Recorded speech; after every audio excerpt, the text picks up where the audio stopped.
मौलाना कासिम, मैं सिर्फ आपसे एक सवाल पूछता हूं कि घर में अपने बच्चों से जाके पूछें कि क्या नवाज शरीफ और आसिफ जरदारी ईमानदार हैं। अपने बच्चों से पूछें,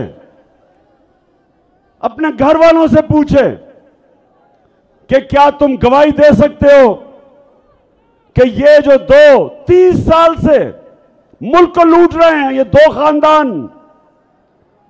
पूछें इनसे, अपने बच्चों से पूछें, दिल पे हाथ रख के बताएं कि क्या ये दो खानदान ईमानदार हैं। बताओ मर्दान, बताओ। 30 साल से ये मुल्क को लूट रहे हैं। 26 साल पहले मैं सियासत में सिर्फ एक वजह से आया था। 26 साल पहले मैं इनकी चोरी और करप्शन जो मुल्क को कंगाल करके मकरूज कर रहे थे, यहां का पैसा चोरी करके मुल्क से बाहर लेके जा रहे थे, इसलिए मैं सियासत में आया था।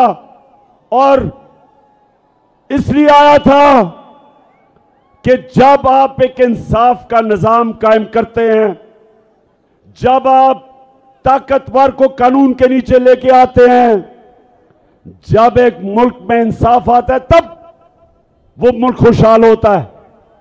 कोई मुल्क, एक मुल्क मुझे बताएं, मैं सारी दुनिया पे रहा हूं, एक मुल्क मुझे बताएं जिधर उनकी लीडरशिप करप्ट हो और वो मुल्क में खुशहाली हो। एक मुल्क बताएं।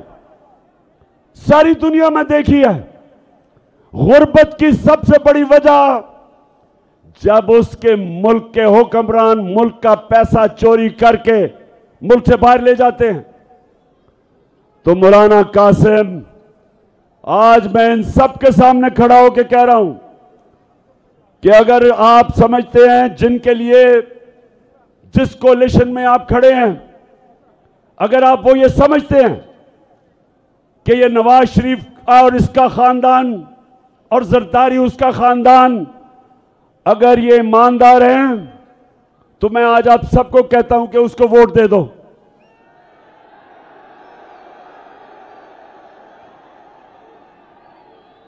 लेकिन मौलाना कासिम साहब, इनके ऊपर तो चोरी पे किताबें लिखी हुई हैं।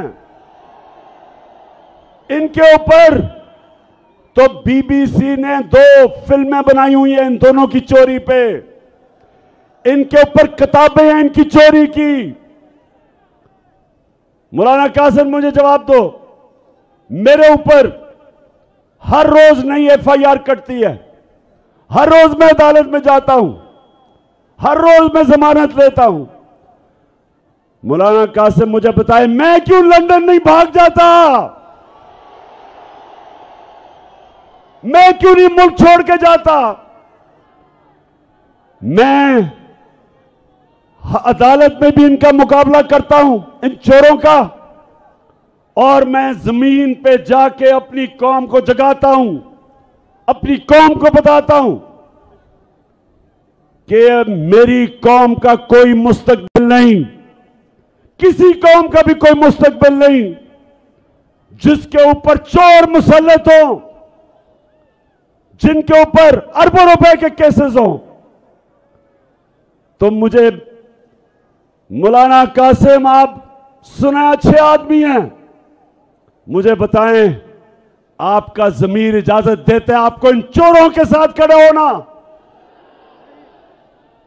कैसे आप अपने अल्लाह के सामने खड़े होंगे? क्योंकि अल्लाह ने तो वाज़ेह तौर पे आपको हुक्म दिया है अमर बिल मारूफ का। उसने आपको हुक्म दिया है कि अच्छाई का साथ दो।